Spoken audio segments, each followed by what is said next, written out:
nädal turgudel, kätte on jõudnud 25. nädal, aasta on 2024. Minu nimi ikka Urmas ja täna on 17. juuni. Enne kui vaatame üle, mis eelmisel nädal toimus ja mida tõotab uus nädal tuua, tuletan ikka meelde, et kui sa veel seda teinud ei ole, siis kindlasti telli seda kanalit. Seda saad teha täiesti tasuta, lülita sisse ka kõik märguanded, nii jõuavad uued postitused sinuni ka kiiremini. Ja vajuta seda like või meeldib nuppu ka, kui see sisu sulle muidugi meeldib. Küsimused ja kommentaarid on samuti oodatud e-kirja teel või siis siia video alla näiteks. Nüüd aga teemade juurde, et mis siin nädala jooksul siis silma on jäänud ja nädal oli, nagu siin ikka, suvi on enam-vähem käes, et hakkab ju vaikselt hoogu maha tõmbama, aga siiski mõned teemad, et euroturud siin on olnud languses ja eriti siis Prantsuse turg, mis siin peale Prantsuse presidendi otsust siis on aset leidnud, et sisuliselt Euroopa on natukene kehvemas positsioonis praegu ja Inglismaa on, isegi Inglismaa turg või börs on võtnud nüüd suuruselt üle Euroopa turud. Et kui Prantsusmaa ennem edestas Inglismaad, siis nüüd on Inglismaa suurim siin sellel kontinendil vähemasti. Ja Inglismaast veel nii palju, et töötus tõusis seal 4,4%-ni ja samas SKP siis on olnud suhteliselt stabiilne, et seal ei ole suuri muutuseid olnud. Inflatsioonist ka nii palju, et siis see CPI näidik oli seal 3,3% peal aasta võrdluses ja see on enam-vähem siis nagu praegu ootustele vastanud. Nüüd eelmisel nädalal oli ka intressi otsus ja Fed otsustas siis intressid jätta samale tasemele, nagu nad on siiamaani olnud juba pikemat aega ja väidetavalt siis eeldatakse vähemalt ühte intressimuutust sellel aastal, kuna see täpselt siis aset leiab, ega keegi täpselt seda öelda veel ei oska, aga mulle isiklikult tundub, et see võiks olla näiteks septembris praegu, kui ma olen seda Fedi kaarti nagu uurinud. Mis veel? Naftahinnad, nendega ka siin parast antsed ralleteks. Tarbimine on praegu suhteliselt madal ja samas on ka vähendatud siis tootmist, aga hinnad siis natukene tõusid nädala jooksul siin. Et aga eks näis, praegu on siis stabiilne, et me vaatame pärast siis neid hinnagraafikuid ka, et kus ta tehniliselt võiks olla. Ja Hiina autotööstus oli ka uudistes siin, nimelt eelmisel aastal nemad müüsid 13,4 miljonit elektriautot, mis siis ka USA turgu siis edestas circa 23% aasta võrdluses. Nii et Hiina on ikka endiselt esirinnas ka elektriautode tootmisega, nii et päris kõva konkurents kogu muule maailmale. Nii, ja mis oli veel uudistes? Apple muidugi oli siis üsna ametis oma uute toodete esitlemisega ja oli neil siis ka arendajate konverents seal toimumas terve nädala jooksul, aga esmaspäeval oli siis see nii-öelda esitlus ja keynote. Ja seal tuli nii mõndagi huvitavat esile, et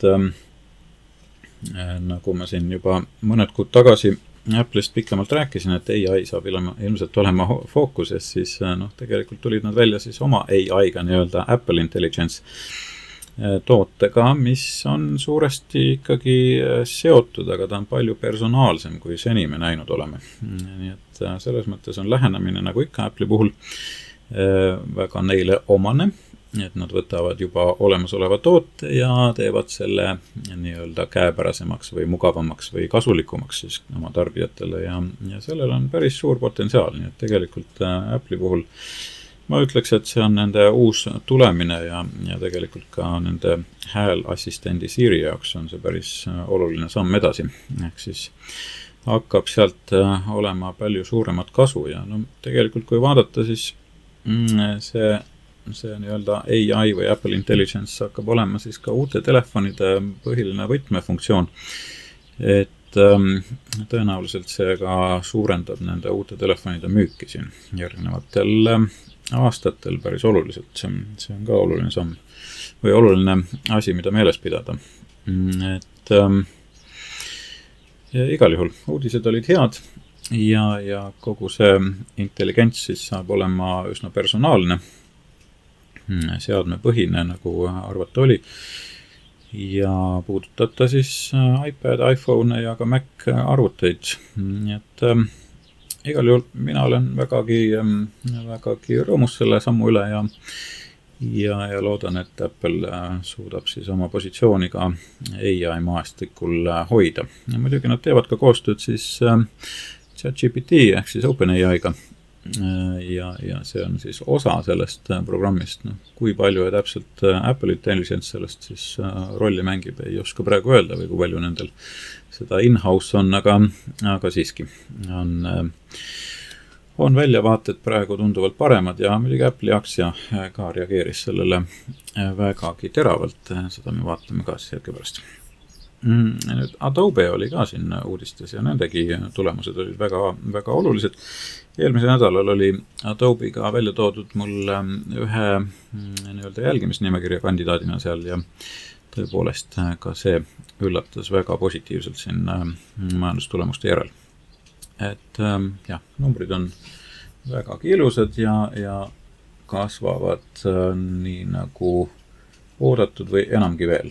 Et aktsia siis hüppas reedel peale majandustulemusi 15% circa, nii et seegi väga meeldiv uudis.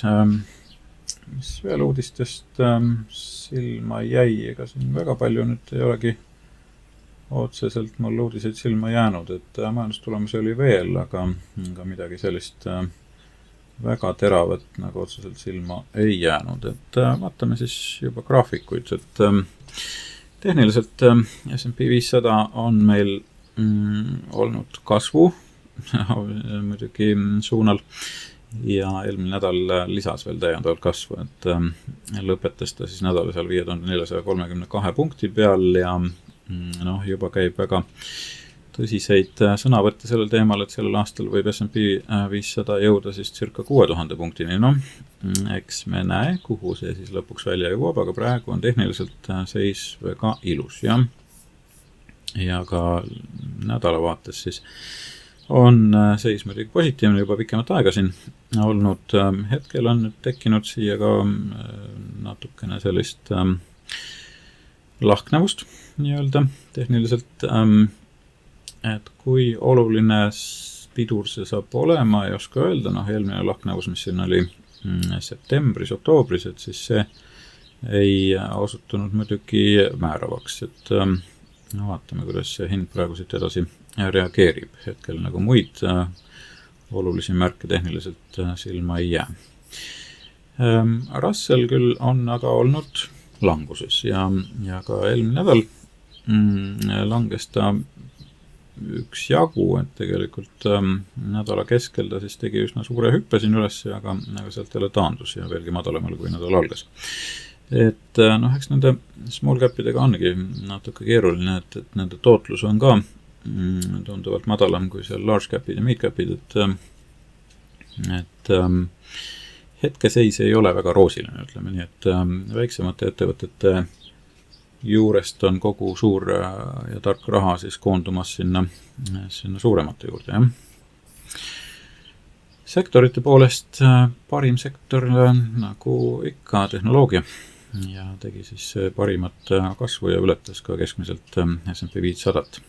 Et ülejäänud sektorid ei ole nii hästi performinud, kui siis välja arvata ehk siis SOX, ehk siis semikonduktorid ja ka muud seal väga silma jäänudki, jah, et siin on siis ka consumer discretionary ehk siis tarbijakaubad, see on nüüd kõige alahinnatum praegu ikka endiselt ja eks seal on neid võimalusi, et ma olen sellest rääkinud siin eraldi ka nendes nädala ideedes, et võimalusi seal on, aga jah, see sektor on vägagi kõvasti alla surutud praegu. Et tuleb olla ettevaatlik muidugi nendega. Insiderid natukene on siin oma tegevust kasvatanud, aga mitte oluliselt. Et midagi suurt silma ei jäänud. Hirmuindeks on ka väga madalal püsimus, et ei ole ka seal midagi erilist välja tuua. Sesoonselt, no nüüd me hakkame sisenema siin kuu lõpupoole juba uude sellisesse tugevasse kasvuperioodi, nii et me oleme ka sesoonselt väga heas positsioonis.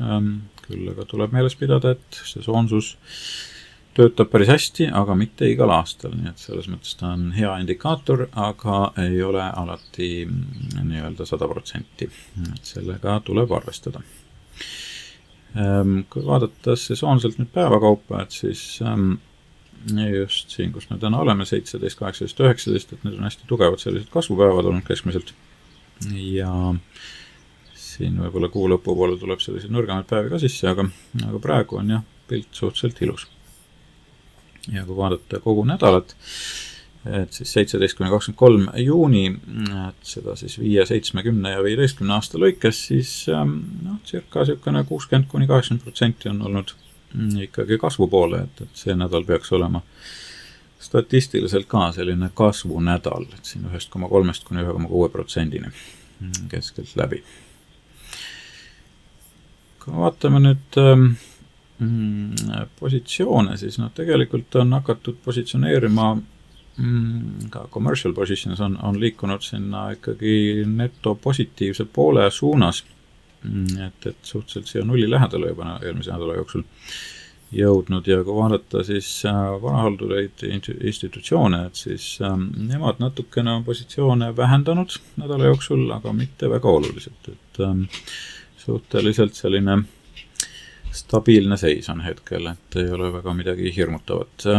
Astroloogiliselt on meil see nädal, siin täna esmaspäeval on nüüd hästi palju toimumas muidugi, on siin ka pingeid, aga nädala lõpp on siin tulemas täiskuu ka laupäeval, nii et vaatame, kuhu see nädal jõuab, võimalikud pöördepunktid vaatame ka hetke pärast üle. Nüüd nädal iseenesest aspektide poolest on selline suhteliselt neutraalne, et ei ole midagi üdini positiivset ega negatiivset. Ja kui vaadata USA turgude Blackbox mudelit, siis seegi on siin see nädal suhteliselt selline hüplik, ütleme nii, et võib-olla seda volatiilsust natukene ikkagi tuleb juurde. Ja kui vaadata eelmise nädala seda prognoosi, mis me seal oma Patreonis välja käisime, siis selline ta oli ja tegelik tulemus oli siis suhteliselt sarnane sellele, ütleme nii, et päris hästi mängis välja. Uue nädala prognoos on juba üleval Patreoni kanalil, nii et saate seda sealt ka piiluda. Kulla puhul sai välja käidud siis selline prognoos ja reaalsus osutus tegelikult olema vastupidi, ehk siis oli ta jällegi peeglis, aga üsna selline akuraatne tulemus, ütleme nii. Ja mida siis uuelt nädalalt oodata, et siin jälle Fedi ametnikud hakkavad sõna võtma, et ja kolmapäev on ka turud kinni, et see on see Juneteenth nii-öelda riiklik püha. Ja kes seal siis sõna võtavad, täpselt ei teagi, kes nendest ametnikest seal julgeb sõna võtta, aga praegu me hakkame jõudma ka sellise nii-öelda majandustulemuste lõppu ja nii-öelda tagasiostude poolest ka tekib siin selline blackout periood, et võimalik, et natukene hakkab selline ostuaktiivsus ikkagi langema mõneks ajaks. Aga see tsüklilisus käib ikkagi turgude kaasas. Siin korra kvartalis see tagasiostude periood sulgub ja siis ta avaneb jälle uuesti.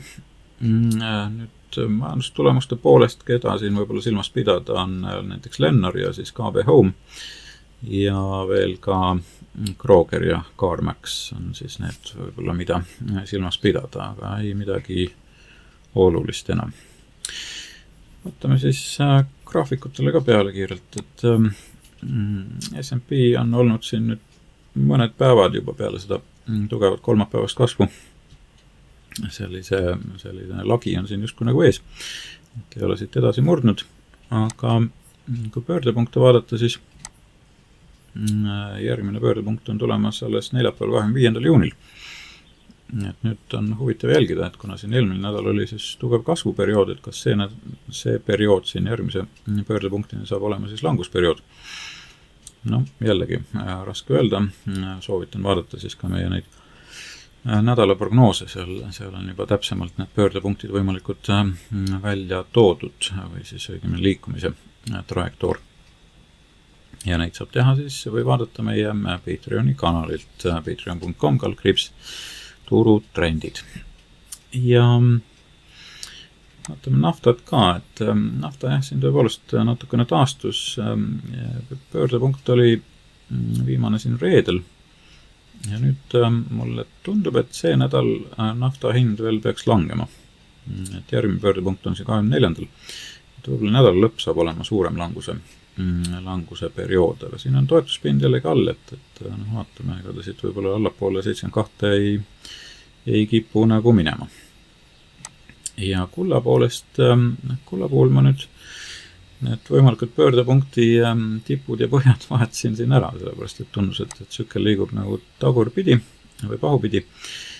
Et kui siin oli meil viimane pöördepunkt kolmapäeval 12. mis oli siis nii-öelda tipp, siis järgmine pöördepunkt on teisipäeval homme ja see on meil siis arvestatud kui võib-olla madalpunkt, liikudes sealt edasi juba järgmise tipuni, mis on reedel 21. No näis, kuidas see siis paika peab. Hetkel on natuke sellist negatiivsust ikkagi kullaturul näha, aga siin on tugev toetuspind all, et praegu on selline äraootav seisukoht. Ja Bitcoini puhul on hind olnud languses siin viimasest pöördepunktist, mis oli meil siis päris tükk aega tagasi, see oli 7. juunil.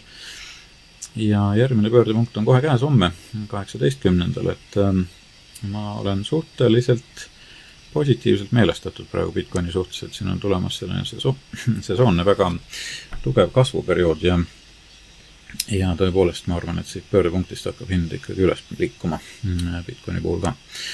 Tallinna börs liikus siin alla päris kõvasti nädala jooksul ja jõudis tagasi selle nii-öelda toetuspinnani. Et vaatame, kas ta jääb siia nüüd pidama või murrab läbi, et hetkel selline tehniliselt suhteliselt normaalne pilt, ütleme nii, et hind kipub ikka tulema tagasi sinna tsooni, kus ta on juba varem olnud. Et kui ta siit allapool läbi murra, siis siit edasi peaks ta jällegi ülespoole liikuma. Ja vaatame siis suuremaid ka, keda me siin ikka jälgime, et Apple, jah, nagu öeldud, tegi väga suure kasvu teisipäev, kolmapäev. Nüüd on hind jäänud siia natukene kanalisse liikuma, aga ütleme, trajektoor on väga ilus ja positiivne. Amazon on liikunud ka enam-vähem soovitud suunas, natuke ta siin korrigeerus, aga vaatame, kas ta omab veel jõudu edasi minna. Google'i puhul pilt ilus, kõik on positiivne, Microsoft on ka taastunud kenasti ja liigub ülespoole.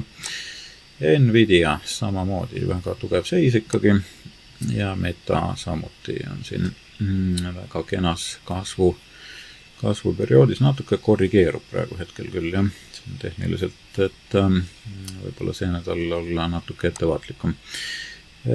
Netflix ilusti liigub ülespoole, nagu oodatud. Tesla on ka võtnud ilusti hoogu ülespoole, et eelmine nädal siin peaaegu, et sulgus juba mul siin stopi peal, aga siiski nii kaugele jõudnud. Et hetkel liigub ta ikkagi soovitud suunas ja oli ka seal siis see nii-öelda aktsionäride hääletus selle Elon Muski toetuspaketi või selle nii-öelda boonuse üle, jah, et selle koha pealt oli pilt väga hea, otsustati, et see boonus on igati õigustatud ja see andis muidugi kindlust juurde ka aktsionäridele, et Elon Musk siis ka tulevikus pühendub 100% Tesla arengusse ja ei viida ka robootikat ega AI-d siis Tesla nimekirjast välja.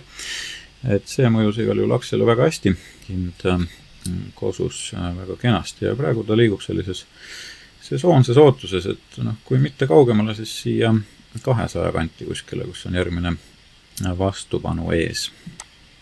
Eks näis, vaatame, praegu ma olen igal juhul väga positiivselt meelestatud. PayPal aga ei ole suutnud siit nagu välja murda, et ta on liikunud isegi allapoole, kui siin viimane põhi oli.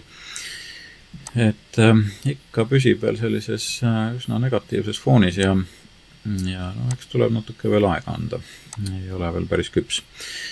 Ja Lululemon ka ikka siin võitleb selle negatiivse fooniga, et ei ole siit midagi veel positiivset silma hakanud. Mis veel? Walmartiga ei ole seda siin küll väga palju jälginud, aga mina temaga siin olen tehingus olnud, et esimene target siin sai saavutatud juba päris ammu ja nüüd ma olen poolt positsiooni siin veel hoidnud, kuni ta on olnud tugevas kasvus ja hetkel liigub ikkagi positiivselt edasi, nii et ei ole nagu põhjust kurta. Nii siis. Aga jah, selline ülevaade, et nädala prognoose siis võib vaadata meie Patreoni kanalilt. Kindlasti tulge ja liituge seal ka. Ja mina soovin kõigile ilusat jaaninädalat, mõnusat jaanipäeva ja kohtume juba uuel nädalal. Kõike head teile!